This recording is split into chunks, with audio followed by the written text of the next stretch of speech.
তো গ্রাউন্ড ফ্লোরে যে এরিয়াগুলো মেজর এরিয়াগুলো থাকবে সেটা জাস্ট একটু বলে নেই। প্রথমে থাকবে এন্ট্রান্স পোর্টস বা লবি, তারপরে ফর্মাল লিভিং, ফর্মাল ডাইনিং, তারপর family kitchen, family living, sitting area, main kitchen, store, driver room, maid room, guest room, study room এবং একটা ছোট জিম থাকবে। এটা হচ্ছে যে গ্রাউন্ড ফ্লোরে।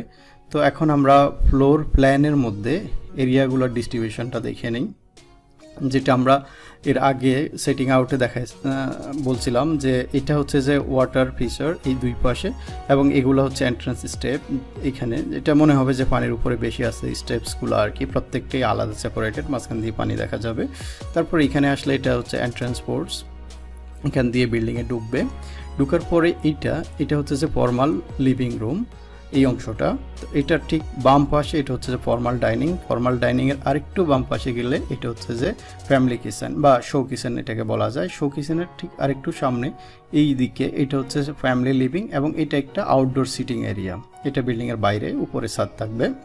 এবং আরেকটু এইদিকে আসলে এটা হচ্ছে যে মেইন কিচেন অথবা গ্রেজি কিচেন, মেইন রান্নাবান্নাটা এখানেই হবে, এটাকে ফ্রাইং কিচেনও বলা হচ্ছে। তারপরে এটা হচ্ছে স্টোর রুম, এবং এইটা ইউটিলিটি রুম। এই অংশটা এখানে হচ্ছে যে ড্রাইভার রুমের অ্যাক্সেসটা এখান দিয়ে গ্যারেজ থেকে সরাসরি থাকবে, এবং মেইন কিচেনের যেটা অ্যাক্সেস সেটাও এখানে বাইরে দিয়ে। তারপরে এটা সার্ভিস করিডোর, এখানে মেড বাথরুম, এবং এইটা টয়লেট, এটা কমন টোটাল ফ্লোর থেকে অ্যাক্সেস করার জন্য।